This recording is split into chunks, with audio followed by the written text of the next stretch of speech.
few weeks ago I woke up in hell. I know this might sound dramatic, but once you'd been in my shoes, you would have thought the same thing. I really hope you never have to endure even a fraction of what I had experienced. I'm currently in a hiding spot and away from any real danger, so I thought it was the ideal time to write down the past weeks, in hopes someone can understand my situation. Last month, I woke up lying on a cold concrete floor, my head pounding like an elephant had trampled on it, and I felt like I was barely wearing anything. My hands only felt a skimpy patient gown. It smelled horribly of excrement, which someone had tried to conceal with disinfectant instead of washing the gown thoroughly. I sat up and screamed in panic as everything went black. I really thought I was blind at that moment, until my vision cleared, and I could see a bright crack under the door. I was in a room with no lights. I leaned over the gap and tried to see anything that would tell me where I was, because I had no idea how I got here. My memories went back to a time when I was sitting calmly in a diner, my girlfriend Flo and her little brother Benny across from me. That was all I knew, but wherever I was, I didn't belong here. Not a single soul deserved to be here. Through the gap, I could see a lit corridor surrounded by several dark doors. Mine was one of them. Had I been accidentally locked up in a prison or a mental institution? That couldn't be possible. In my whole life, I've only had several bouts of depression, like any person in their 20s, and frequent sleep problems. But I've never been the kind of person who bangs their head against walls or plucks out their hair in a manic episode. After spending the next 2 or 3 hours, I completely lost track of time. Calling for help and exploring the empty room, I suddenly heard a voice coming from the other side of the room. It was a deep, male voice with a croaking aftertone. Screaming won't do you any good, brother. It'll just ruin your vocal cords. Then everyone's gonna think you're a chain smoker. I couldn't believe my ears. My panic and despair dropped by half when I heard his voice. It was the first time since I woke up that I found some sense of normality in my terrible situation. "Who are you?" I said out loud, pressing my head against the wall, hoping he would answer and confirm that I wasn't imagining him. "I'm locked up here just like you, brother," I heard him smirk. "How long?" I asked. "Maybe a few days. It could be a few weeks or months. I bet even you don't know how long you've been here." How right he was. He seemed very confident and relaxed as he spoke, which made me think he had probably spent a long time here. "Do you know where we are?" "Definitely not the Radisson Blu. I think they're keeping us here for some sick experiment." I swallowed loudly when I heard the word experiments. I've read many books and seen many films where people were involuntarily or voluntarily put in situations where their psyche was put to the test. I think one of those works was about the Stanford prison experiment or something like that, but I knew it was based on true events. In any case, I shuddered at the thought that I could possibly be part of a human experiment, given the conditions I had to spend time in. I suspected the worst. "What kind of experiment could this be?" I asked my neighbor. "I don't know. They haven't done anything to me yet. At least I don't think so." I waited, spellbound. When I sleep, I often have nightmares about people in protective suits poking around on my body. It always feels so real and painful, but dreams are always real, right? And every time I wake up, I feel around my body and find nothing. I think I'm going crazy, brother. "But doesn't anyone come to feed us? You can't be here the whole time without eating or drinking anything." "Only when I'm falling asleep. They put a tray in the room, right next to the crack in the door so I can see it. On the tray is always the same disgusting food. A dry piece of white bread, a spoonful of porridge, and a piece of fruit. Usually a couple of slices of pear that are really mushy, and a cup full of water. Then you always have to push the tray through the crack at the end. Only think about leaving the tray with you, and you can bite the dust." I sank to the ground and listened to his words with a mixture of despair and hopelessness. I didn't know what would happen to me if I kept doing what my neighbor had been doing the entire time. Sitting in the dark forever, losing track of time, eating only the bare minimum to avoid starving, slowly but surely going mad, and not getting any answers. "We'll definitely find a way out," I said determinedly. "They can't just keep us here like this and never let us out. At the first chance we can..." "I've tried everything. Brother, I'm sorry I gotta take away all your hope, but we're at their mercy. The only way out of here is to not touch the tray and just go to sleep." His words hurt my soul. Fear rose up inside me again. "Have you tried?" I asked cautiously. "Like I said, I've tried everything, but the survival instinct can be a real asshole." I don't know why, but the way he expressed his words was the height of the blackest humor and didn't fit my current state of mind at all, so I just had to laugh. I laughed so loudly and ugly that I couldn't stop. In the distance, I heard my neighbor laughing as well, which only made the whole thing worse. I laughed like I've never laughed before in my life. Suddenly, I was reminded of the diner. my last known memory before I woke up here. In the memory, I saw myself laughing too, Flo and Benny joining in. It was like a Bill Burr stand-up show. I really enjoyed the moment, and I think my neighbor was glad that he hadn't lost his laughter after all this time. The two of us kept talking for a few more hours. Most of the time, we talked less about our precarious situation and more about things from our lives outside the room. I told him about Flo, how I met her, and how we spent our time at college together before I dropped out. I also told him about my brother Charlie, who I lost in a car accident. As I talked about him, I realized how the pain of losing him hurt way more than anything that had happened to me since I woke up in the room, or that I feared could happen in the future. Nothing came even close to the gravity of his death. I loved Charlie more than anything. My neighbor listened carefully and then told me a bit about himself, how he dropped out of school at the age of 15 in order to work and support his sick mother. She suffered from multiple sclerosis and only made it until he turned 20. He then slipped into drug addiction and, in his words, spent the last 5 years simply cracking up. It went on like this until he announced that he wanted to sleep. "You should lie down too, brother," he said sleepily, "especially when you're hungry. They don't let anything inside till you're dozed off." I was about to tell him that I didn't feel like sleeping at all, but then I heard snoring from next door. I lay down on the hard floor and cursed those who hadn't even thought about putting a mattress, or at least a pillow in there. I didn't like doing it, but if I wanted to at least try to sleep, I just had to. I took off my gown so that I was stark naked and folded it into a pillow, which I put under my head. I'm always very picky about my pillows, because for me that's the most important material for a safe sleep. At home, I could only sleep on an orthopedic neck pillow. My sleeping issues could sometimes be that bad. I lay on my back and stared at the ceiling, which could also be the wall. An endless darkness without any light or warmth. My neighbor appeared in front of me. I heard his voice, which had probably become so croaky from all the screaming, and I imagined what he might look like. I imagined how we would have crossed paths in another life, both of us at our lowest point and each other's support. I would help him with his withdrawal, and we would become best friends. Flo and her brother Benny appeared in front of me, sitting in the diner. Each of us was drinking a chocolate milkshake. Benny wasn't taking the ice cream very well, as he was holding his head and waiting for the brain freeze to wear off. I laughed at his funny expression, but Flo suddenly slapped me on the shoulder, looking all worried. She stammered something I couldn't hear. She took Benny in her arms, as if he was about to throw up at any moment. For some reason, I still found this amusing, and I continued to laugh while Flo cried and held Benny close. Benny threw up something that didn't look like food or any other substance resembling puke. It looked like a turquoise and slippery tentacle. The suction cups looked at me like eyes and were so irregularly shaped that any trypophobic person would gag at the sight of it. The tentacle hung motionless in the air. Benny was choking with every second. Flo was sobbing and her eyes were getting redder and redder. My vocal cords were still only emitting laughter. A fat waitress suddenly appeared next to me and, completely disregarding the circumstances, placed a tray in front of me. On it was a dry piece of white bread, the smallest pile of porridge, a banana full of brown spots that I hate, and a cup full of water.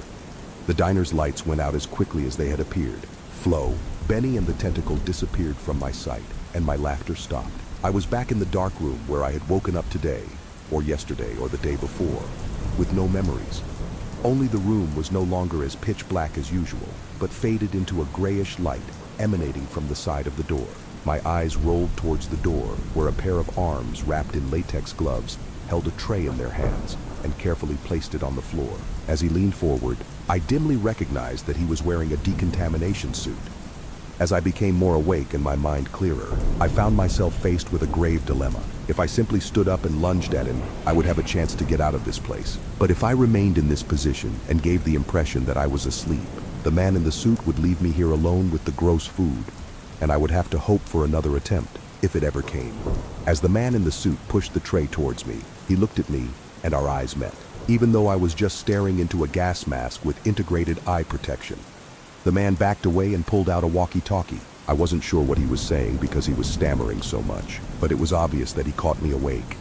I looked at his legs and saw that he was shaking. He was scared. At that moment, I didn't care what he was so scared of, though I wanted to take advantage of every chance I had. I got up from the floor and slowly staggered towards him, making the most disturbing expression on my face. The man walked backwards until he reached the wall and was at my mercy. The gray light completely surrounded me now, and I felt like I could see colors for the first time in years. I grabbed the man by his suit and shoved him into the room. His whole body was trembling. I looked him up and down. "Give me your suit," I said, mock croaking. He didn't hesitate and took off his green overalls and gas mask, until in the end, there was only a lanky boy in his underwear. He looked barely older than 20. He was sweating all over and I could see a small yellow puddle on his feet. Poor bastard. I put on the hazmat suit, the gas mask, and his rubber boots. In the suit pockets, I found the key to the room. Before I closed the door behind the boy, I said, "You'll be out of here soon." I would have liked to take more care of him, but he wasn't the one who was trapped here. I first went past my neighbor's door and knocked quietly. He didn't make a sound. I asked him if he was awake and could answer me. No response. I pressed my ear against the door and only heard his snoring. I tried to open the door with the key, but it didn't click. There was probably an individual key for each door in the hallway. I quickly whispered to him that I would be back soon and went down the hallway. It really felt like mental institution. There were the same dark steel doors on each side of the hallway. The floor was completely covered in concrete, and several fluorescent lights flickered on the ceiling. At the end of the hallway, I passed some empty hospital beds and cleaning equipment. I walked through a maze of more hallways made of nothing but walls, until I finally found a slightly open door from which strange noises were coming. I heard people mumbling, squeaking boots and clinking metal cutlery. I got closer and closer to the door until I could understand some things more clearly. A man and a woman were discussing something excitedly. "His numbers are dropping. We need to do it now. Do you really want to risk the possibility that he could be dangerous if you cut him open?" It worked with the last anomaly before it died. That was different. That anomaly was 58 years old and suffered from heart problems. We're dealing with a much younger specimen here, who is also still going through puberty. "How long have you been doing this job? Have you ever been down the other hallways and looked at these creatures? Every day I have to bring this filthy food to the worst kinds of humanity and look at their faces. They may look different on the outside, older, younger, taller, shorter, or sicker and healthier, but at the core they're all the same. We are only doing them a favor." There was silence after that, which made me think that the woman had given in. Curiously, I dared to look into the room as inconspicuously as possible. Another man in a hazmat suit and a woman in a gas mask and surgical gown were bent over a hospital bed. The woman took a scalpel and worked on the body of the person who was lying motionless on the bed. I leaned closer to get a better look, when suddenly the hinges of the door squeaked and exposed me. The man in the suit looked at me in surprise, but the woman seemed to have been startled by the noise because she frantically cut into the patient's chest before turning around too. The patient suddenly woke up and screamed loudly, his chest heaving. At that moment I realized it was a little boy. He had curly hair and green eyes and loved chocolate ice cream more than anything. It was Benny. The man in the suit acted quickly and pulled out a knife and approached Benny. I lunged at him and knocked it out of his hand. We struggled for a while, with him having the upper hand. He was very strong and punched me pretty hard, but I fought back as much as I could. I did everything to stop him from picking up that knife again. Meanwhile, Benny got up from the bed, still screaming and his chest bulging out. His screaming suddenly turned into a terrible wheezing sound, as if he was about to vomit his intestines out at any moment. The woman in the surgical gown approached him cautiously, but before she could do anything, Benny knocked her out of the way with full force, leaving her lying motionless on the floor. I was still fighting with the man, but finally managed to grab him under the nose and push it up, causing him to release me from his handle in pain. I quickly ran to Benny, although I didn't know what to do. "Benny, it's me!" I shouted, hoping he would recognize me, but the sight of him told me that I was standing in front of something completely different from Benny. I would only recognize this creature in my worst dreams. Benny's wheezing got louder, and eventually gigantic. Turquoise and slippery tentacles sprouted from his mouth, chest and eyes. I was frozen and didn't know how to feel. I knew that creature wasn't Benny. I knew I'd seen it in my dream. I knew it was real, and I knew it was my fault. Its suction cup stared at me again, uneven and disgusting. Before I knew it, it reached out and sucked itself onto me. The pressure was so strong that I felt like I was being sucked into a deep black hole, even blacker than the darkness it had to endure in the room. I didn't know how I had escaped from the black hole, because, as if I had woken up from a dream, I found myself in a different place. It was still dark. I was afraid that I was lying in my pitch black room again, but my eyes gradually got used to the ceiling light that shone the new room. I looked down and saw that I was strapped to a hospital bed with leather straps.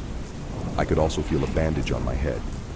I was no longer in the green hazmat suit, nor was I stark naked, but was wearing a patient gown that covered my private parts better than the rag I had to wear in the old room. Panic shot through my head, but it only caused pain. I must have hit some hard object that caused the bandage. I heard a voice in the background. It was female and mumbling something. I followed the voice to the other end of the room, where the outline of a person was visible behind a matte window pane. She was holding a phone and talking. It didn't take long before she got up and came into my room. She was tall, slim, and had a light brown perm that peeked out from under a nurse's cap. Her nurse's uniform was pretty skimpy. In general, her outfit was very brief and sexy, as if she had just returned from a college Halloween party. She came to my bed and jotted something down on a clipboard, ignoring me. "Where am I?" I said without hesitation. Despite her appearance, she seemed trustworthy. Maybe it was because she reminded me a little of my girlfriend, Flo. "In the infirmary. For now," she said monotonously. For now? Would she send me back to the room of darkness, where I had made friends with someone who had probably been locked up there for weeks? Where my last known memory had been a surreal horror scenario in the diner with Flo and her brother Benny. Then it dawned on me. Benny. Where's Benny? What happened to him? I shook myself around in the hospital bed desperately. The nurse recoiled slightly. She had a confused look on her face. "Who's Benny?" My girlfriend's brother, Benny Palmer. Something happened to him. Were you able to save him? I felt a lump in my throat and wanted to cry, but I thought it was best to stay strong. The nurse flicked through the clipboard. "There's no Benny Palmer listed here, only a Florence Palmer." I couldn't believe my ears. "Flo, that's my girlfriend." "Flo! Is she here?" "Calm down." The nurse took a step back. "I'm not allowed to tell anyone anything about that, and especially not you." Her mood changed suddenly. For a split second, I still had hope that she would help me, but judging by the look on her face, she would rather have me whipped. "You're lucky we even had a room free for you. If it were up to me, you would have been thrown back into the dungeon where you would rot for all eternity." "Why would you say that? Are you serious? You killed one of our guards. He was just an apprentice and only 19 years old. Do you have even a hint of remorse?" I was confused as to what she was talking about. Who could I have killed? My thoughts wandered back to the young man in the hazmat suit that I had locked up half naked in my dungeon. I knew I'd been suffering from severe headaches since I woke up, and the time in the dungeon had probably damaged my memory. But I was pretty sure I'd left the boy alive.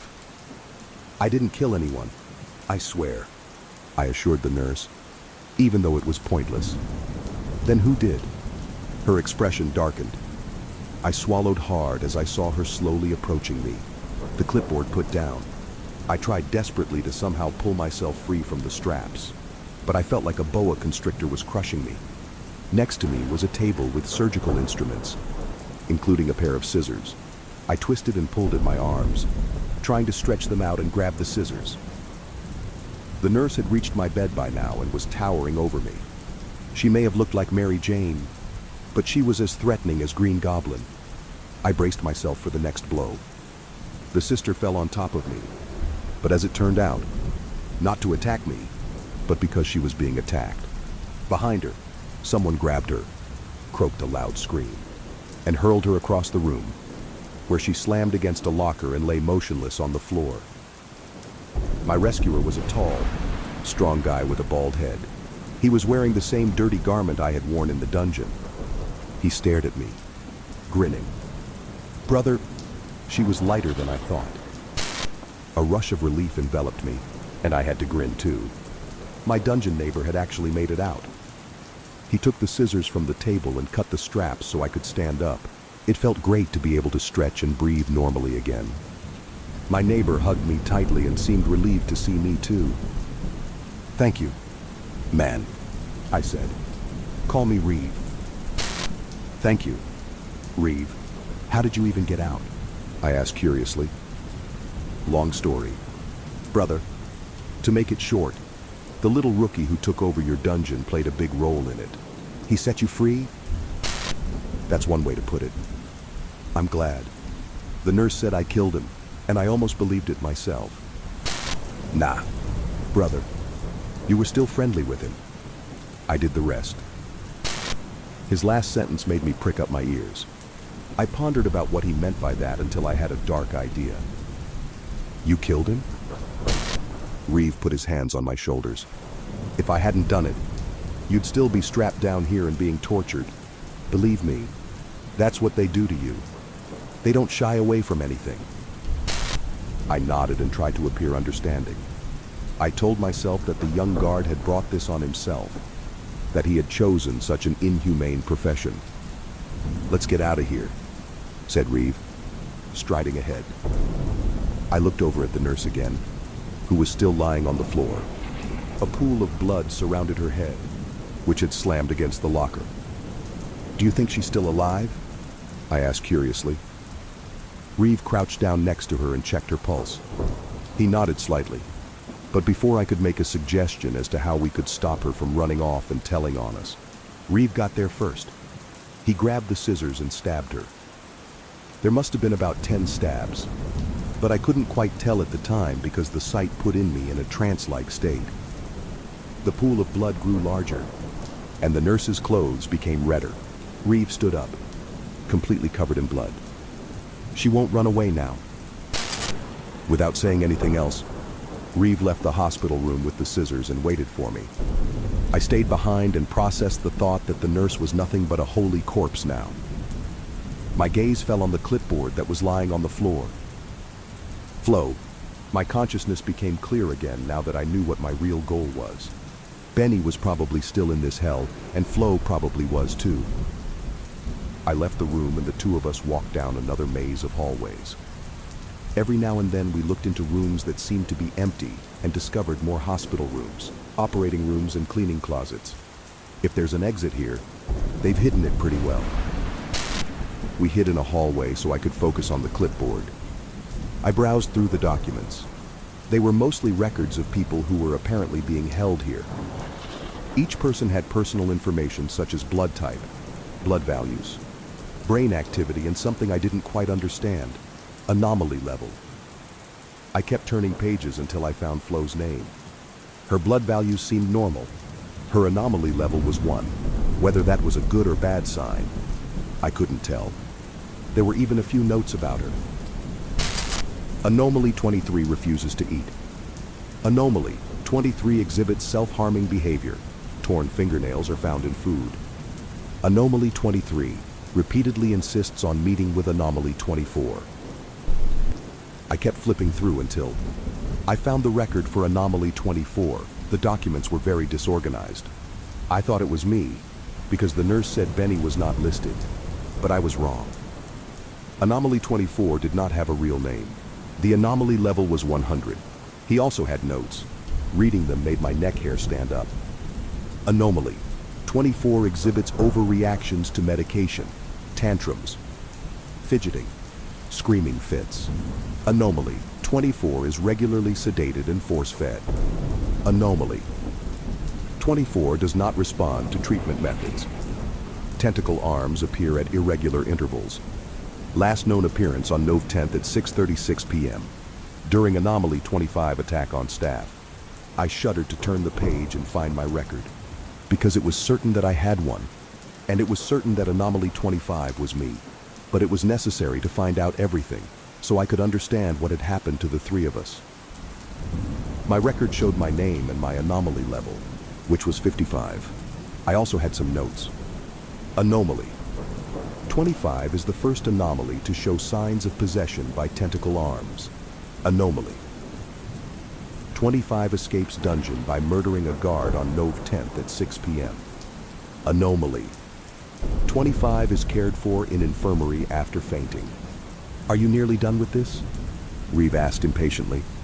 I'd really like to get out of here. Brother. I stopped reading and we left. Unfortunately, there was no floor plan among the documents, so we just wandered aimlessly, hiding from possible danger. Eventually, we reached a door at the end of a hallway that seemed different from other doors. It was larger and had 2 handles. It was one of those entrances that you had to push hard to get into. We approached the door and saw a note attached to it. It said, "Next showing on deck first at 10:30 a.m. Brother, is this a movie theater? Reeve seemed very excited and forced the door open. I thought it was a bit reckless that he just walked in without considering that someone might be inside. but he was already gone. I followed him. We were now in a room that actually resembled a small movie theater. There were comfortable seats lined up everywhere, and in the front was a large white screen. In the center between the seats was a device that looked like one of those ancient movie projectors. While we're dying in the dungeon, these asswipes are enjoying themselves at their finest, Reeve muttered angrily as he studied the projector. He fiddled with the buttons until suddenly the film reels started to spin, and a beam of light shone out of the device, projecting an image onto the screen. Jackpot! Reeve shouted. I was still a little suspicious, fearing that hazmat people might storm in at any moment. The film that was being shown was apparently a training video for the staff in this building. I'm keeping the name of this company secret for legal reasons. It was fairly new, although the sound and picture quality had seen better days. I finally focused on the content, because at some point a narrator's voice reported on something other than the training of the staff. Simultaneously, stock images and videos were shown to support the content. Now you are probably wondering what the reason for this induction is, what the reason for the construction of this building is. As you already know, the current pandemic is in full swing. Since day X, as we call it for the sake of simplicity, several formerly human beings have been possessed by an extraterrestrial creature that, to the layman, appears to be a tentacle monster. In fact, our best scientists are still studying this creature in more detail, so that they are fully aware of what humanity is dealing with. The origin of the creature is not yet known. We also cannot say what abilities this creature possesses. The possessed probably know that best, but we will come to that now. We call the hosts possessed by the creature, who were formerly human, anomalies, and your biggest task is to keep these anomalies in the dungeons until a possible release can be guaranteed. The meantime, our researchers and doctors can use the opportunity to study the anomalies, operate on them if necessary, and, if in doubt, eliminate them once and for all. In this case, we primarily include anomalies that have reached a level of over 50. But even though this is a task that comes with a lot of responsibility and has the highest level of secrecy and security, I ask you not to freak out. Just don't forget one thing: you are still human. They are not. Now let's move on to the safety instructions. I pressed the button that stopped the projector. It took me a moment to process what I had just seen. At the same time, my head hurt again, so I had to sit down. Are you okay, brother? I wasn't feeling well at all. After what I had seen, my head was pounding so much that I felt like something wanted to come out. For a moment, I was terribly afraid that those tentacle arms might sprout out of me too. I didn't want to imagine what torture that would be, and how Benny must have felt when this fate had befallen him. Then I remembered that Benny had an anomaly level of 100, and that I also had a level of over 50. But my head wouldn't allow these thoughts. It wouldn't allow anything, and tried to push something else to the forefront. It cracked and shook inside me until finally saw something else in front of me. I felt like I was back in time. This time I was no longer in the diner with Flo and Benny. Neither was I at the point after we left the diner. I was much further back to a time when I was younger, when I was still happy, when my brother Charlie was still alive. Oh no, please don't. Please, just not here, please! What are you doing here? I couldn't go any further into this memory because a deafening scream clouded my mind. I was back in reality, and I wished it was a dream world. A man in a hazmat suit stood in front of the door and held up a gun. I held up my hands. Reeve left them down. Before I knew it, a shot went off and a bullet pierced my skull. A few years ago, I had a dog named Bear, a bit on the nose for a Newfoundland. I know, but the day I found him wandering around the street, I was more concerned with helping him than coming up with something clever. As such, the name started out as a joke, but when I was sure that I was going to officially adopt him, and the time came to actually give him a name, I had been using it so consistently that he responded to it. So, Bear it was. He was a good dog. I never figured out how old he actually was. He didn't look very big when I found him. But I'm not privy to dogs, especially ones this big, so I never could pin down an age. He was certainly a character. He barely ever barked. would sleep on my floor instead of the expensive bed that I bought him, just my luck, and would randomly get explosive bursts of energy that transformed him from a dog into a battering ram. He alternated between being afraid of his own shadow and being willing to die for me, all over a squirrel that scurried in front of us while we were out on a walk. I bought him a red collar that just barely fit him, and he made it his mission to try and discard it in the funniest ways possible, like rubbing his neck against walls and scratching at it with his hind legs. Despite his quirks, I loved him, and he certainly loved me. If you really gave it some thought, he was odd in other ways than just his personality. I mean, on the day I found him, what was a newfie doing in the middle of a toll road in the forests of California? I just assumed he was a puppy from a mill that got out, but it was cooler to imagine some crazy backstory for him. Bear, the vampire dog, who prowled the Six Rivers National Forest as its apex predator, was tamed one day by half a ham sandwich. It gave me a good laugh, if nothing else. It was a couple of years after I got Bear that I started dating a girl I'd met at a coffee shop a few miles away. We'd hit it off to the point that we were staying at each other's houses, and life was good. Bear seemed to like her, and since she had his seal of approval, she had mine. That's just how it worked. One day, I left her in charge of watching Bear while I ran errands. Given that he'd chewed through the bottom of a door the day prior, we were working on it. I couldn't leave him by himself, and since the grocery store was a few miles away from my house, I thought she shouldn't have any trouble with him. She was a vet tech, after all, and had given me plenty of pointers on how to deal with him. I got back an hour later and found my date on the couch where I left her, watching the next episode of the show we were binging. I was a bit pissed that she went on without me, but was more concerned with where Bear was. When I'd left, he was at her feet, sound asleep, now, though he was absent. I searched the upstairs first, in hopes that he was actually using the dog bed for once, but to no avail. I walked back downstairs and into the kitchen, hoping that he was lying on the air vent that he liked.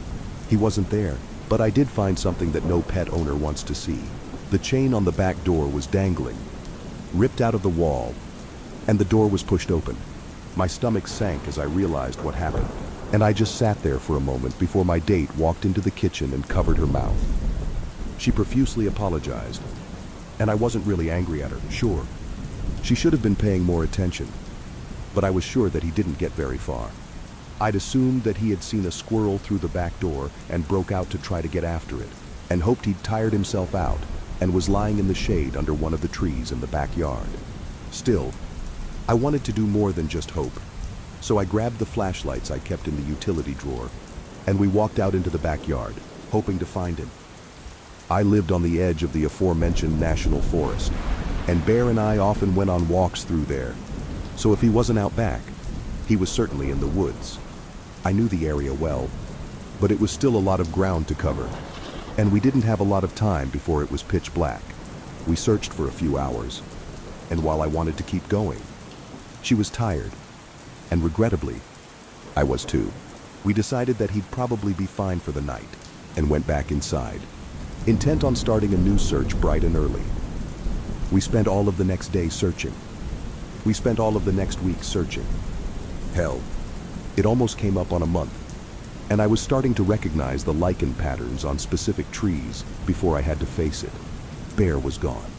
I had put up flyers with reward money and scoured every area of the woods from top to bottom. I was heartbroken, to say the least. I kind of shut myself off from the world a little bit after that. I stopped talking to the girl I was seeing. I didn't really blame her, but I couldn't build a relationship on a complete disaster like that. I started working from home instead of making the commute to the office, as even driving down the forested roads that I had spent hot afternoons frantically searching made me a bit queasy. I was a mess, and I didn't get over it for a long time. This all happened a little over 3 years ago, and I was mostly over it by this point. I'd since met and married my wife, and we were expecting our first child in a few months. We were still living in the same house, even if it had some sad memories attached to it. It was still a nice place, and I wasn't willing to give up on it. I had hoped that my new life with my family would help drown out some of the sadness that still stained the place. Part of me still wished that Bear was there to see it with me, Ideally, that would have been the end of the story. Or better yet, I wouldn't even be writing this right now. But 3 weeks ago, everything changed. I woke up earlier than I usually would to get breakfast started, as it was a bit of a tradition between my wife and I to make pancakes every Saturday. And it was my turn that week. I was finishing up when I heard it, loud as day, a bark from the backyard. This scared the shit out of me, as it wasn't something I'd heard from the backyard in years. I moved the pancakes to a plate, shut the stove off, and peeked out the window as I was transporting them to the dining table. It sounds cliché, but I nearly dropped the plate onto the floor when I saw where the bark came from. It was Bear, standing in the middle of the yard. He looked remarkably clean, and it looked like he had finally managed to get the collar off. I started freaking out instantly, and yanked the back door open before running outside in just my bathrobe and slippers. I expected some fairy tale-esque reunion, with him jumping into my arms and knocking me down because of how heavy he was. I was ecstatic to see him, and I was expecting him to feel that same way. Instead of running towards me, he turned and ran towards the tree line, growling. He turned around and got into an aggressive stance, his tail still and his eyes narrowed. I was stunned, but I figured that he had been in the woods for so long that he was probably scared to death by seeing me again.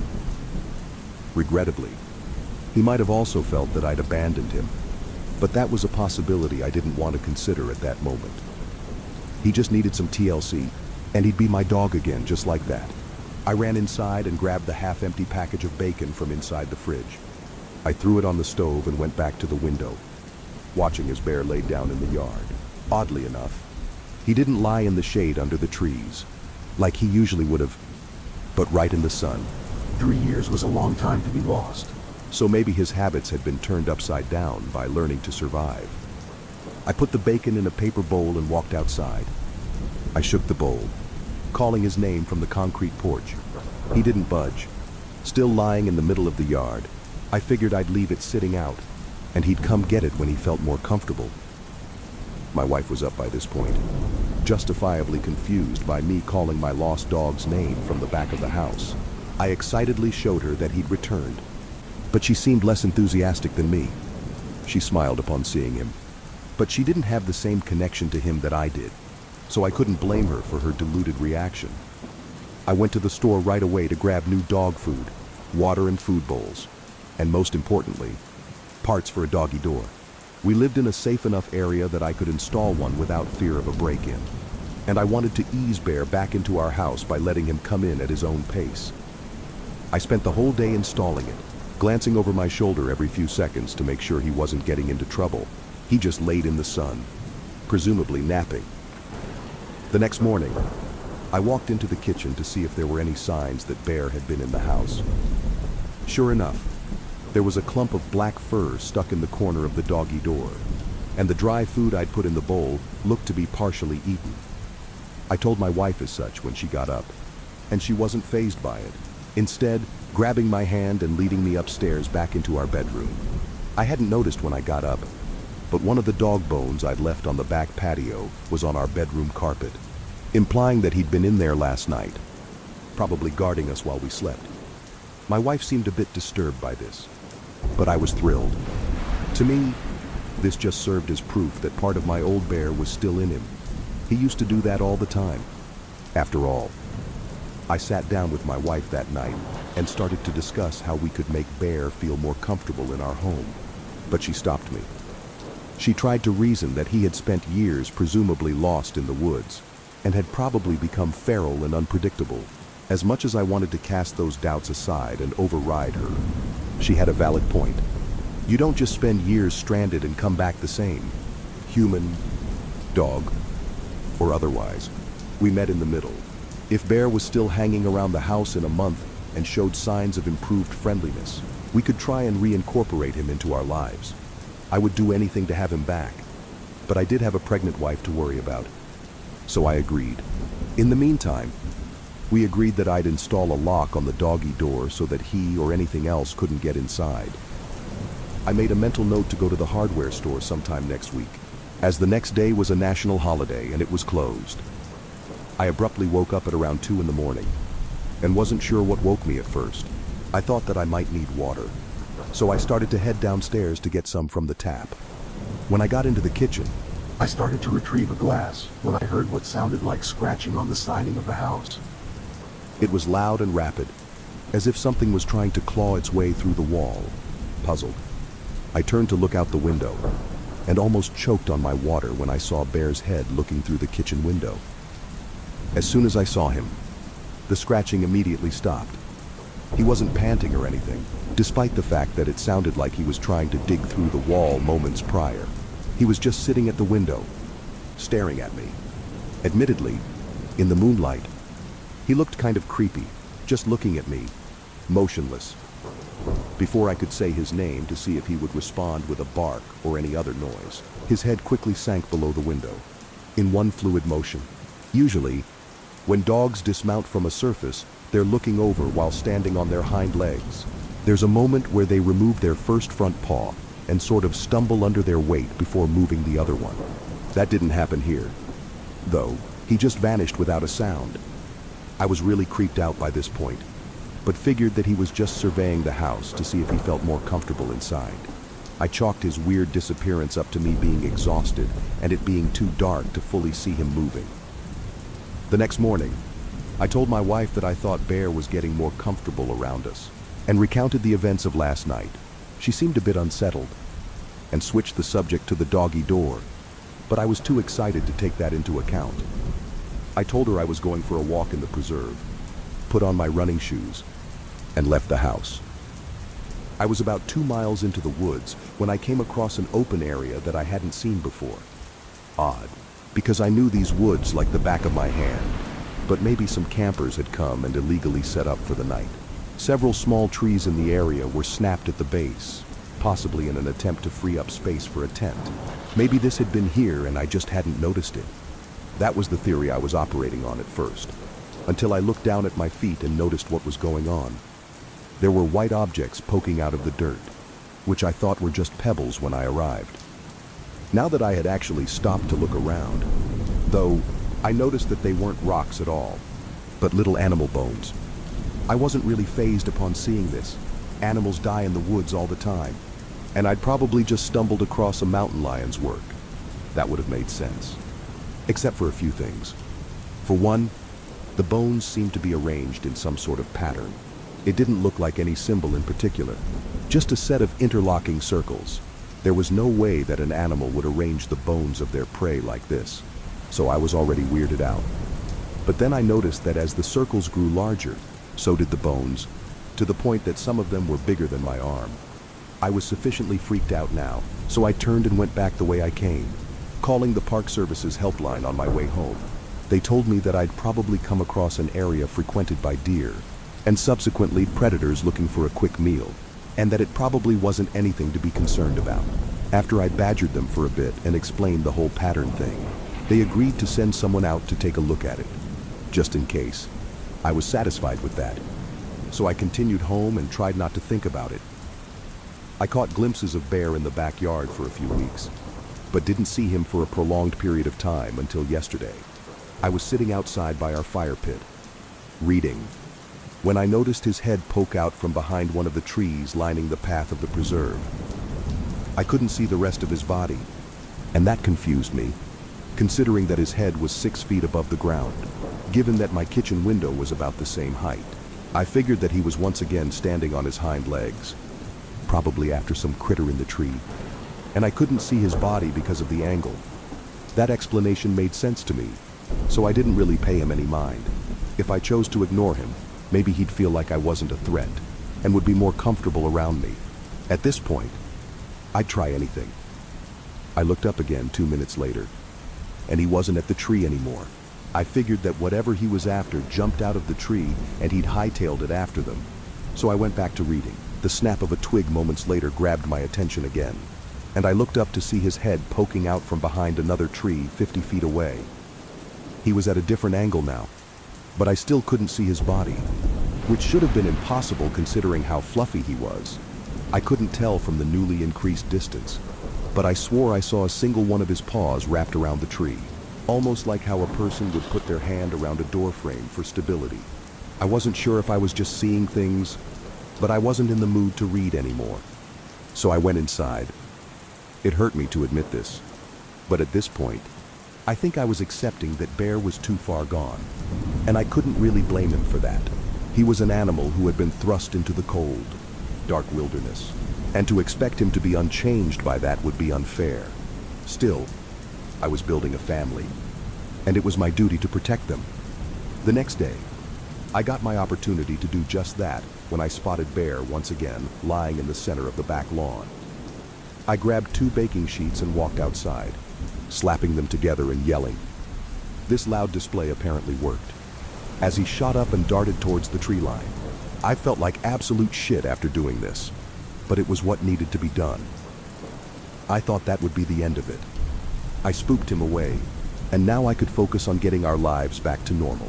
Today was a Saturday morning, and instead of making pancakes, I intended on surprising my wife with breakfast from her favorite local donut shop, as she told me that she'd been craving them the night prior. I'm no dummy when it comes to hints, so I hopped into the car and peeled out onto the road, hoping I'd get there before all her favorite flavors sold out. As I was speeding down the road, I saw it, or at least, I thought I did. Under one of the trees on the side of the road, I saw Bear. He was standing on his hind legs, with no support.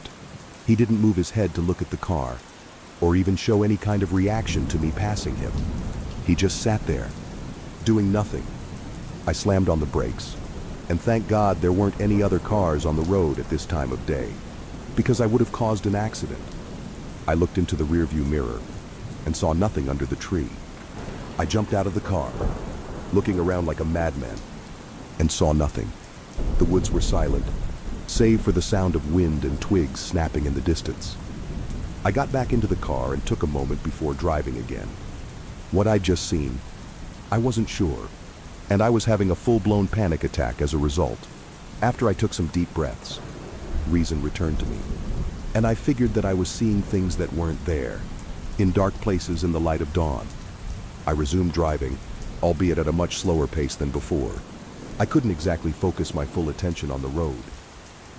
When I got to the donut shop, I was met with a pleasant surprise. In line in front of me was the vet tech that I'd been seeing years ago. Even though we'd stopped seeing each other, we ended on fine terms and didn't harbor any bad feelings toward each other, as evidenced by the smile and hug we greeted each other with. She asked to grab a couple of coffees and donuts to catch up for a little bit before I returned home, and I agreed, wanting to get my mind off of things. She had done well for herself. She was a full-blown vet now, and had been for some time. She was married and had a son, and gave me a bunch of jokey warnings about parenthood. The subject turned to pets, and even though I didn't want to sour feelings between us, I just couldn't keep my mouth shut about Bear. I told her everything that happened, save for what I'd just seen 15 minutes ago. I wasn't even sure if I'd actually seen it. She looked concerned while I talked, and tried to interject a few times, but I just kept spilling my feelings. When the floor was finally hers, she hesitated for a second, and then spoke. "That's impossible." "What?" I really didn't want to tell you this, because I didn't want to hurt you more.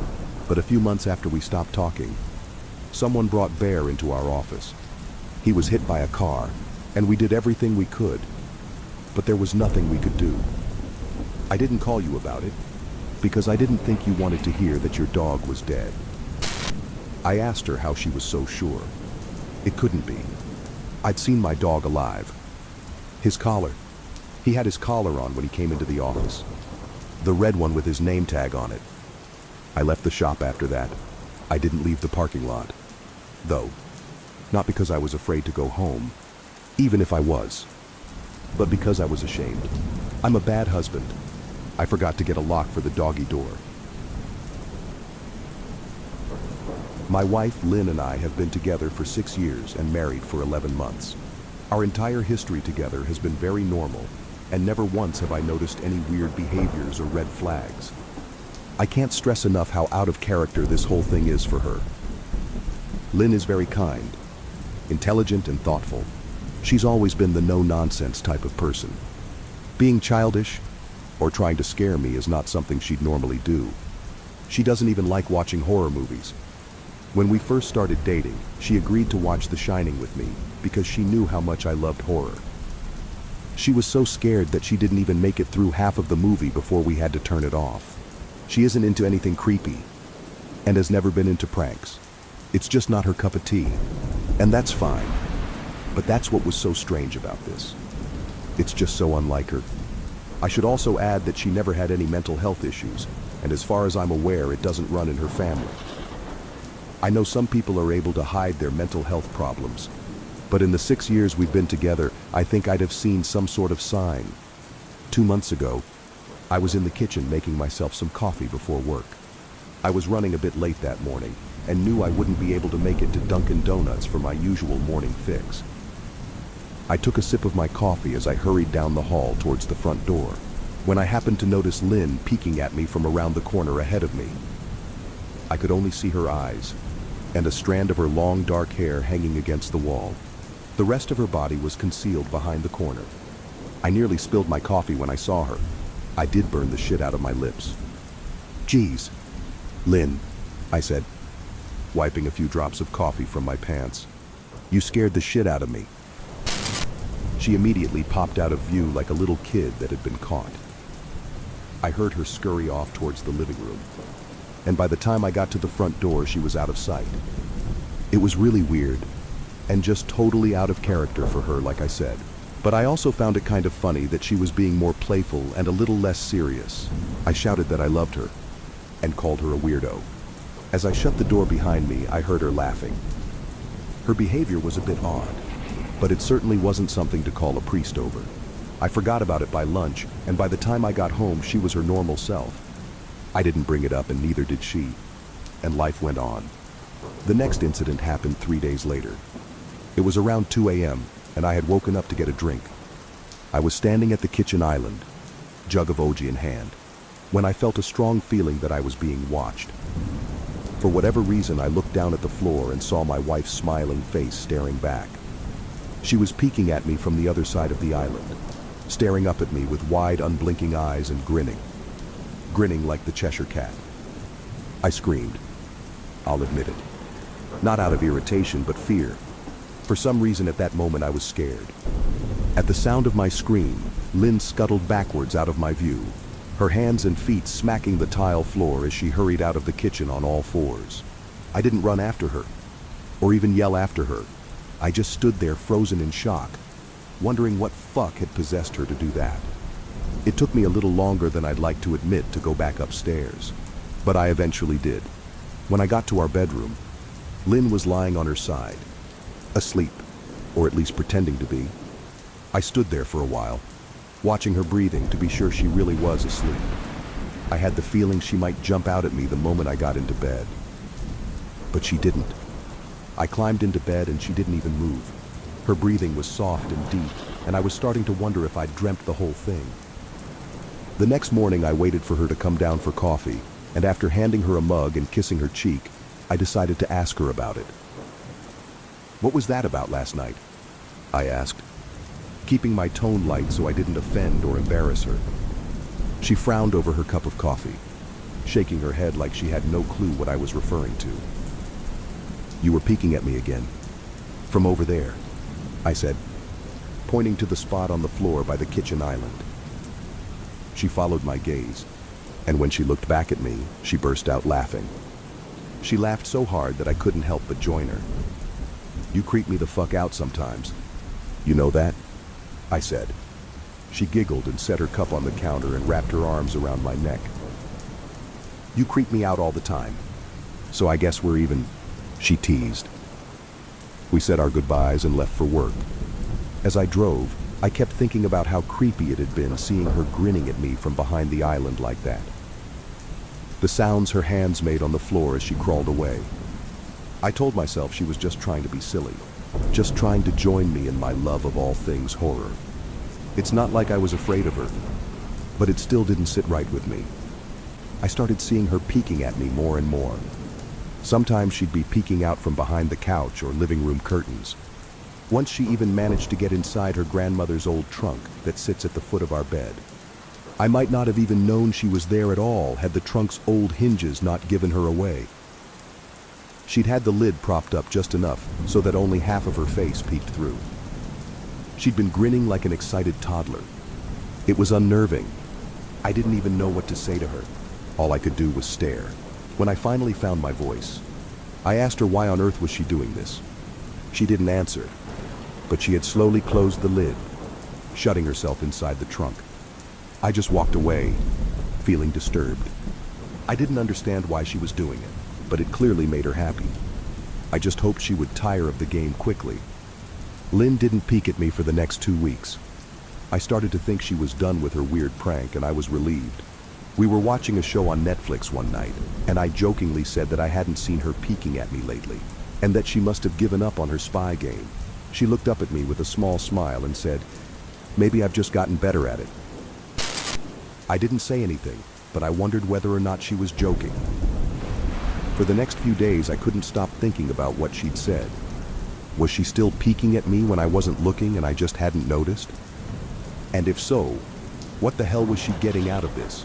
I started to feel paranoid, constantly checking whether she was watching from around the corner or behind a door. I was jumpy whenever I was home and she wasn't in full view of me. I felt stupid and a little crazy. But after a few weeks without another incident, I began to relax. I stopped checking behind furniture and walls and told myself it was just a bad memory. Then a few days ago, things got so much worse. Lynn left to go to a friend's, and I lounged on the couch and played a couple games on my laptop. Around 9 p.m. I hopped in the shower, and as I was washing the soap from my hair, I felt that awful feeling that I was being watched. I slowly opened my eyes and almost had a fucking heart attack. Lynn was peeking from behind the shower curtain. Her entire head stretched into the shower, leaving just her body outside. Her long dark hair hung against the curtain, the ends dripping with water. Her mouth hung open in a terrible grin, eyes wide and red, as if she hadn't blinked in a while. I screamed and jumped back against the wall. She didn't move, nor did her smile waver. Her makeup ran down her cheeks in 2 black streaks. She looked giddy and completely deranged. I was fucking terrified. We stood like that for a few moments, neither of us saying a word. Finally, after what felt like forever, she slowly pulled her head back out of the shower, and I watched her blurry figure through the curtain as she moved backwards towards the bathroom door. A second later, the bathroom door slammed shut, hard enough to rattle the mirror. I screamed again and jumped out of the shower to lock the door. I stayed inside the bathroom for over an hour. Maybe I overreacted to some of you, but joke or not, I wasn't going to put up with the crazy shit anymore. That's what I kept telling myself as I paced in my bathroom, stopping to listen at the door every few minutes. Suddenly I heard a muffled sound, and I pressed my ear against the bathroom door, straining to listen. I couldn't hear anything, but I envisioned Lynn standing on the other side of the door, giggling at her joke. I felt a surge of anger. I was beyond pissed at being made to feel scared in my own house, and made to hide in the bathroom for an hour. All for what? Some joke? If it was a joke, it was an awful one. "What the fuck, Lynn?" I snapped. This shit is getting really fucking annoying. I waited for her to apologize, or to call me a jerk, but instead I heard a faint moan, so quiet I wondered if I heard it at all, and then complete silence. "Lynn?" I called out, not able to even hide the shakiness in my voice. I got no response, just my own heavy breathing. "I swear to God, just fucking stop it!" I yelled, pounding my fist on the door. I waited for her to cuss me out, something I would expect from me talking to her like that. I never screamed at her before, but there was nothing. Just the occasional drip from the shower head. I won't deny that I was scared, too afraid to open the damn door and face my own wife. I waited another 30 minutes or so, which feels like a fucking lifetime when you're scared. Finally, I decided I wasn't going to spend the night hiding in my bathroom, so I got down on my knees and peered under the door. I almost expected to see her face peeking back at me, but thankfully I didn't. I could see straight down the hallway to the top of the stairs. But no Lynn. I didn't know if I should be happy about that or not. I looked for a few minutes, waiting to see her head pop up over the top step, but it never came. I stood up, my hand hovering over the door, and mentally prepared myself to open it. I slowly turned the lock with shaky fingers and was about to yank it open when I heard a sound that still makes me feel nauseous when I think about it. A moan, louder than before, but this time I was able to tell just where it was coming from. I turned my head to the closet door as if in slow motion, and locked eyes with my wife, who was peeking out at me from the slight gap. Her eyes were still wide as ever, and her mouth was hanging open in the most grotesque, gaping smile I'd ever seen. I didn't even scream. I was too scared for even that. Her hands were clasped to her chest, body trembling with sheer delight, as if she could barely contain her excitement. A short, raspy moan bubbled up from her throat, deep and raw, sending a shiver through my entire body. Somehow, I found the ability to pull the bathroom door open and ran as fast as I could all the way down the steps, snagging my keys and phone from the table in the living room before running outside to my car. I could hear her shrill laughter behind me, but I didn't hear her getting closer. I didn't bother shutting the front door. I drove away from the house faster than I legally should have, shivering the entire time, either from fear or the cold, maybe a little of both. I hadn't grabbed a coat or even a pair of shoes. I was still in my boxers and my hair was still damp. I drove straight to my brother Chris's house about 40 minutes away, ignoring any and every call and text I got. I didn't check my phone until I was safely parked in my brother's driveway. Lynn had called 4 times and sent a flurry of texts, all wondering where I'd gone and why I left like that. I threw my phone at the dash in a rage, furious at her nonchalant attitude. My brother and his wife were surprised to see me, especially dressed in just a pair of boxers, but told me to stay as long as I needed. Chris lent me some clothes and asked me what happened. I told him Lynn and I had a fight, but didn't get into the details. I didn't want him to think I was overreacting, leaving my wife over a prank, even if it was a strange one. I mean, hadn't I encouraged her for years to lighten up instead of being so serious all the time? I had wanted her to relax and loosen up, but this was definitely not what I'd had in mind. I tried to sleep on their sofa, but my brain wouldn't let me sleep. Every time I closed my eyes, I saw Lynn's face staring at me from inside the closet. Knowing she'd been in there with me the entire time made my skin crawl. She'd never left the fucking bathroom at all. Instead, she slipped inside the closet and slammed the bathroom door shut to fool me. The mere thought of going back home gave me anxiety. I tossed and turned, unable to sleep. Chris ended up giving me a sleeping pill, so I was able to get a little rest. My sleep was filled with terrible dreams, all of Lynn's smiling face. I woke up just as the sun started to rise. My sore body ached from the sofa, and I felt drained. I knew I'd have to call Lynn at some point, but I didn't know what to say to her.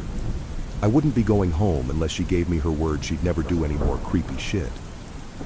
I just wanted my wife back. Her normal, serious self never looked so good to me.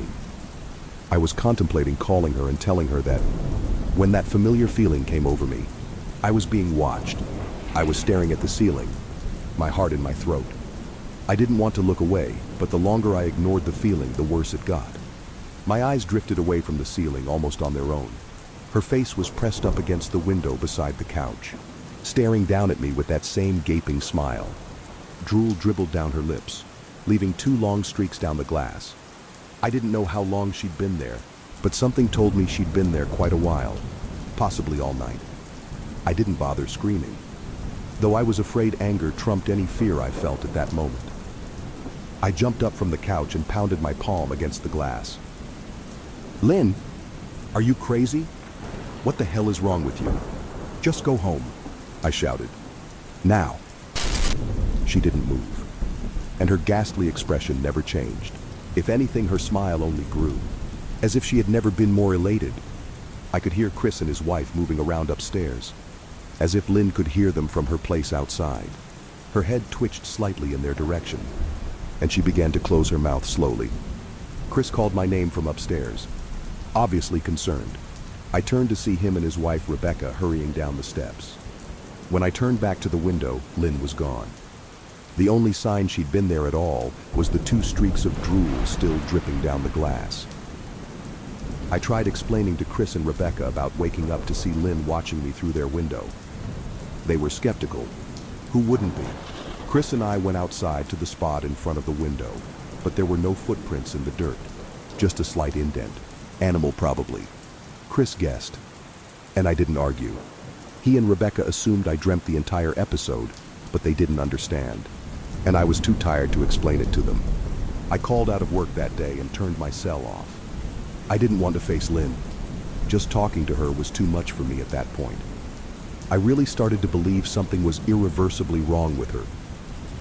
That no matter what promises she made, we'd never be the same again. The thought saddened me to my core. I cried most of the morning. By noon, I figured I was ready to confront her, give her one last chance to explain herself. I could at least give her that after 6 years, I told myself. I turned my phone on and saw the dozens of texts she'd sent, all from a seemingly concerned wife.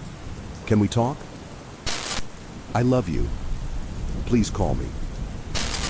I'm really worried. Can you answer? Just come home. And more of the same. All texts telling me she loved me, and she wanted me home. How worried she was. Not a damn one addressing the crazy shit she pulled. Like she hadn't been acting like a character from a Stephen King book. Even her texts were different. She normally texted novels just to tell me to pick up a loaf of bread. You'd think she'd have more to say to me after her bizarre shenanigans. I know it probably seems childish to some of you who are miles away from this situation, but if you saw the way Lynn had looked at me, how she scampered away on all fours like some wild animal, grinning at me from inside the closet like a lunatic, then I think you'd find my reaction was warranted. I ended up staying with Chris and Rebecca for another night. I didn't wake up yesterday until afternoon, and thankfully I didn't see Lynn's face watching me through the window. I don't want to pry, because it's not my place. But is this fight something that can be mended? Rebecca asked. She'd made us both a sandwich for lunch, and I knew she wanted to breach the subject without seeming to be nosy. I don't know. She's like a different person, I said, choosing my words carefully. I still wasn't ready for her or Chris to know the full extent of the batshit craziness I had been dealing with. People change, Ben. But she's still the same woman you married. Maybe you both just need to talk through your issues. Whatever's going on, I'm sure it can be fixed, she said, ever the peacemaker. I think it's beyond that now. I don't think talking would help. I just don't trust her, I said. The words stung in my heart. I missed and loved my wife, but how could I live with someone like that? Living in constant fear didn't sound too appealing. Lynn loves you. She has to be absolutely crushed, she said. I don't know about that, I said. Well, she certainly seemed like it to me. I've never seen her so upset. Very much unlike the Lynn I know, Rebecca said, shaking her head sadly. It took a full minute for her words to really sink in. And when they did, I felt dread worming its way through my skin. Wait, what do you mean? You saw her? You saw Lynn? I asked, my mouth suddenly dry. Rebecca nodded casually as if that fact wasn't nightmare fuel. Maybe for her it wasn't. She stopped by this morning just after Chris left for work, she said, cleaning the plates from the table. I didn't see her car though. Maybe she took an Uber or something. Beck, what did she say? Did she come inside? I asked, sweat starting to break out on my forehead. I began looking around, examining corners as though a predator lurked behind them. No, she just asked if you were awake yet, and I said that you weren't. I asked if she wanted me to wake you, but she said no. Just said to let you sleep, she said as she washed the dishes. That's all? She didn't say anything else? I asked. No. She looked awful though. Like she hadn't slept in days. I think you should call her. I got up from the table and thanked Rebecca for lunch. I felt a little bit better at the knowledge that at least she hadn't come inside. Still, I needed to double check that the doors were locked. I sat for a while trying to figure out what to do next. I didn't want to go home, but I felt that I owed it to Lynn to help her if I could. Hadn't I swore an oath to love and honor her through sickness and in health? Clearly she was very sick. If she was sick, which I truly believed she was, I had to try and get her the help she needed. But I didn't even know where to start. I didn't want to call the police. And besides, What the hell was I going to tell them? That my wife was peeking at me? That she was being creepy? As bizarre as she'd been, she still hadn't committed any crime. Not yet anyway. The police would have probably said that I was overreacting, but this wasn't some prank. It felt wrong, dangerous even, like something sinister lurked beneath her smile. I knew as her husband I was well within my rights to have her committed. But what if she simply acted normal in their presence? She'd obviously been able to fool Rebecca into thinking she was just a concerned wife.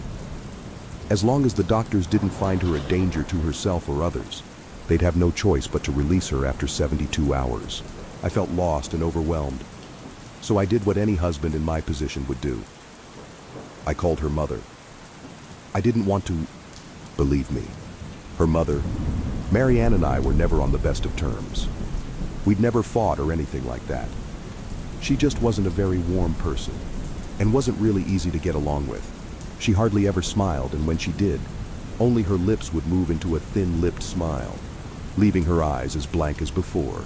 She gave off this aura that felt like she was permanently on the offensive. I'd only met her twice, and both times were for such short visits. I got the impression she didn't approve of me for her daughter. Lynn always ushered us out quickly, as she didn't want me to feel uncomfortable, which I was grateful for. Being in her mother's company felt almost unbearable, like walking on glass. I was glad when we moved 3 states away so we didn't have to see her often. I was happy to avoid the woman, but I needed her help. I really didn't want to talk to her at all, but I had to talk to someone, and someone who knew Lynn better than I did. So I grit my teeth and did what I had to. "Yes," she answered, already sounding irritated. "Marianne, it's me, Ben. Do you have a minute to talk?" I asked. I could hear her cluck her tongue in irritation. "I'm in the middle of writing some checks, but if you insist, I suppose I can spare a moment." "What is it that you want to discuss, Benjamin?" she said, coolly. "It's about Lynn. She's been acting strangely, and I was wondering if you had any idea whether there was something." I was quickly interrupted. "It's a bit difficult to follow your rambling, Benjamin. What is that you want from me?" she asked. I could almost see her standing there in her thin sweater and slacks, tapping her fingernails impatiently on the table. "I wanted to know if you'd ever noticed any odd behavior, or possibly any mental health issues," I asked. There was a long, uncomfortable pause that I couldn't tell was because she was just thinking, or something else. Finally, after a few seconds, she spoke. "I'm not sure if this is one of your jokes, Benjamin, but if so, I don't find the humor in it. Now, I do have business to attend to, as I've said. So if you don't mind," she said. But I cut her off before she could get rid of me. "Marianne, it's not a joke. I'm sincerely concerned about Lynn's mental health. Her behavior has been very erratic lately. I'm very worried about her, and I figured as her mother you would be as well," I said, my frustration evident in my voice. "If you're truly concerned, then I suggest you get the health professionals involved." "I don't know what you expect of me," she snapped. I could tell she was seconds away from hanging up, and for some reason, I was desperate not to let her. I had the feeling that she knew a lot more than she was letting on. "Please, if not for me, do it for Lynn," I tried. I heard a faint, shaky intake of breath, as if she were trying to hold her steely persona together but failing. "Marianne, I started. "Benjamin, I don't know what to tell you. My only advice would be to seek professional help. Do not call here again. Goodbye." I tried to call out to her, but she'd hung up. I tried to wrap my head around the call and her refusal to help me. Even if she didn't like me, why wouldn't she want to help her own daughter? I couldn't understand that. I tried to replay the conversation, desperate to find something I missed. After a while, I almost gave up, until I remembered her last words to me. "Seek professional help." She'd said those words with a bit of urgency. I could have just been grasping at straws, but no. I was sure her voice had changed ever so slightly when she'd said that, as if they were very important. What had she meant? I assumed she'd been referring to medical professionals, but maybe she was referring to someone else. Someone that she didn't, for some reason, feel comfortable saying directly. Or maybe I was just desperate. I waited for Chris to get home, And after a very long and exhausting conversation with him and Rebecca, I convinced them that ᴘ truly needed psychiatric help. I didn't tell them everything. I wasn't prepared to go into it yet. But I told them about our last encounter. How she'd hidden in the bathroom, peeking at me from the closet. They were obviously shocked, but thankfully they believed me. They too just wanted to help her. Still, they didn't think it was all that serious. Weird. Maybe, but not dangerous. They just kept saying that ᴘ had to be playing some kind of weird joke. Maybe for YouTube? Rebecca offered, if only half-heartedly. Chris didn't think we should involve the police just yet. He offered instead to go with me, and I readily accepted. He reasoned that calmly talking to her, trying to coax her into going willingly, was the best recourse. I agreed to do it his way. At least I wouldn't be going into that house alone. We drove over this morning, just after breakfast. There was no way I was going at night. When we pulled into the driveway, my stomach began doing somersaults. Her car wasn't there, but I still didn't let my guard down. The front door was ajar, and for a split second I thought we'd see her eyes staring through the gap. I was shaking and starting to sweat. Chris, however, was fine. He waited for me to open the door, his hands in his pockets like he was going on a fucking stroll through the park. I envied his ignorance. I pushed the door open and was immediately hit with the stench of rot. Chris smelled it too, and he walked in the house behind me with his nose scrunched up. "What do you guys use to clean the floors around here?" Shit? Chris mumbled. "Shut up," I said, my eyes darting around for any signs of ᴘ. The house was deadly quiet and dark, despite being 10 in the morning. All the curtains were closed up tight, refusing to allow any sunlight inside. If I hadn't left it just 2 days prior, I'd have thought the house to be abandoned. We moved through each room, carefully checking any place that she might hide, occasionally calling her name. "Why the fuck are you looking under the couch?" Chris asked eventually. "Aren't we looking for your wife?"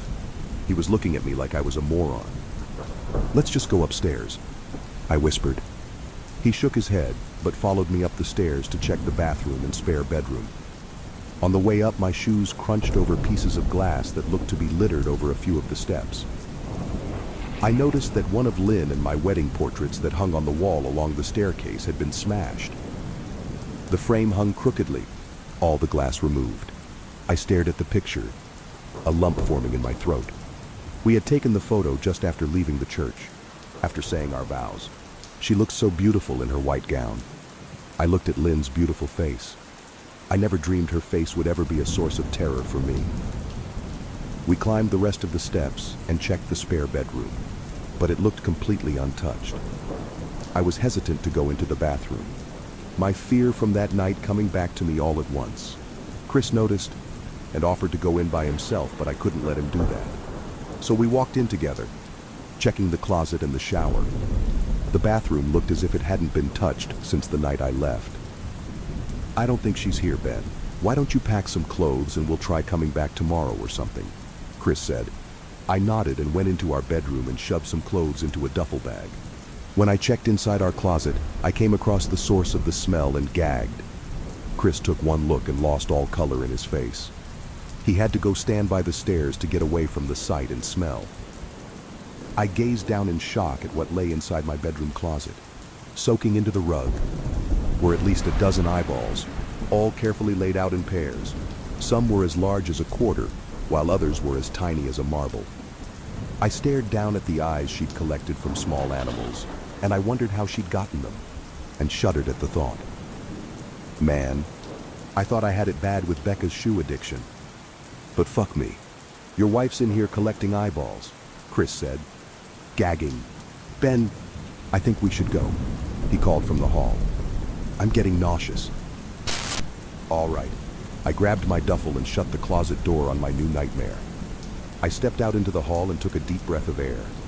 I could taste the rot on my tongue and I couldn't help but gag. Who the fuck lines up eyeballs in their closet like that? Chris mumbled. I tried to tell you she needed help, I said. She doesn't need help. Ben, she needs a fucking exorcist, he said. You coming or what? I can't stand the smell any... His words died in his throat, and his eyes grew wide with fear. I didn't ask him why. I could feel it. Someone was watching me, and I didn't think it was the eyes in the closet. I turned around, my eyes slowly scanning the bedroom. "Christ," I whispered, as I finally saw what we'd missed. Under the bed, curled on her side, watching us with the excitement of a kid on Christmas morning, was my wife. She held her hands together just under her chin, and they were shaking eagerly. Now that she knew she'd been found, I could hear the quiet noises she was making, a sort of hiccuping sound in her throat, as if the excitement was just too much for her. It was unnerving to say the least. Wide eyes, and that same huge smile. Everything in me told me to run, but I forced it away. This was my wife. No matter how twisted, she was still the woman I married. I had to help her. "Lynn," I said softly. She didn't respond, but her head bobbed back and forth in two quick little movements, as if she were nodding. "Baby, I just want to help, okay? Can you let me do that?" I asked. I had taken a single step forward, approaching her like some kind of dangerous animal. "I love you, Lynn," I said softly. Taking another step closer, she let a tiny moan escape her wide open mouth, and I had to resist the urge to run. Her shoulders were starting to quiver, and her eyes grew as large as saucers. I crouched down so I could see her better, and immediately saw the blood. Her hands were covered in it. They trembled more the closer I got, as if she was barely able to contain herself. "Lynn, are you hurt? You're bleeding," I said. She bobbed her head again, her bloody fingers moving up and down as if playing an invisible piano. They occasionally grazed her chin, leaving smears of blood on her skin. I wanted to recoil in disgust. The smell that was coming off of her was revolting. I could feel the vomit trying to climb up my throat. Her lips were dry and stretched thin, blood seeping between the cracks. I knew she wouldn't come out on her own, but I didn't want to leave her in the state she was in. I scooted closer and reached out to her. The excited hiccuping sounds got louder and her hands shook, fingers flexing. It was then that I could see the blood oozing from in between her fingers. "Oh my God, Lynn, you're bleeding," I said. Instinctively, I reached out to take her hand, but before I could even touch her, her hand sprang out towards me. A sharp pain shot through my arm, and I fell back on my ass. My arm burned, and I could see the blood dripping down onto the carpet. I looked back at her in shock and saw her grinning madly, her fingers clutching a large shard of glass. "You all right in there?" Chris asked from behind me. I turned my head slightly and nodded to him, cradling my arm to my chest. When I turned back to face Lynn, I saw that her focus had shifted. She wasn't looking at me anymore, and she wasn't smiling anymore either. She was staring past me, her eyes glaring at Chris the way a hungry lion might stare at an antelope. Her mouth was still hanging open, but it was twisted into a snarl. I got to my feet and began walking backwards down the hall, afraid to take my eyes off her. "Are you bleeding?" Chris asked. The moment the words left his mouth, Lynn started fast scooting out from under the bed, the glass shard still in her fist. "Chris, run! Go!" I yelled. He must have been too afraid to move because a second later I felt my back bump into him. He was still standing at the top of the stairs, staring at the horror that was my wife. Lynn had crawled completely out from under the bed and stood in the bedroom doorway, her face twisted in rage. Her whole body was visibly tense. Blood ran down her fingers and onto the floor. "Jesus, Lynn," Chris said. You playing hide and seek?" I reached back and pushed him towards the steps. "Move your ass, Chris," I said as quietly but firmly as I could. Lynn bobbed her head in fast, sharp motions, and began to grin, stretching her mouth open wider and wider so that her chin seemed to touch her chest. I heard Chris mutter a prayer, and then he was running down the stairs. I stood at the top of the steps, stuck between the love for a woman who clearly needed serious help and self-preservation. "I only want to help," I said, choking back tears. Her eyes focused on me once again as she slowly lifted the glass, holding it out in front of her. And then she started sprinting towards me, grinning with utter excitement. Thankfully, my body took over, and I flew down the stairs, skipping 2 or 3 at a time. I made it to the front door before I felt her leap onto my back, wrapping her arms around my neck. her open mouth next to my ear so that I could hear those terrible hiccuping sounds up close. I shook her off me, knocking her to the floor.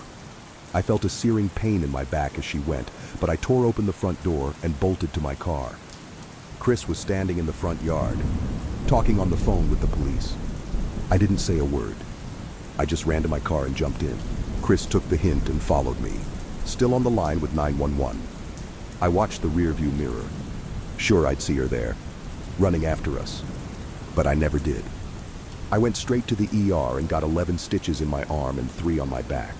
The police asked a lot of questions and went back to the house to do a search. But of course, Lynn wasn't there. They advised me to stay with a friend or relative for a while and to file a restraining order as soon as I could, but none of those things would matter. Somehow I just knew. I dropped Chris off at home and went to a motel an hour away. I wanted to put as much distance between me and Lynn as I could. This is where I've been for the last 4 hours. I thought maybe the police would find her. Maybe they'd get her the help she desperately needs. But now I don't think so. Because 40 minutes ago I got a text from an unknown number. Just 3 words. I found you. And a picture attached. The picture was dark and grainy, but I instantly knew what it was. There was no mistaking my wife's eye. I started typing this out immediately after. I don't know what to do. I'm alone and scared, and I can't help but feel that I'm being watched.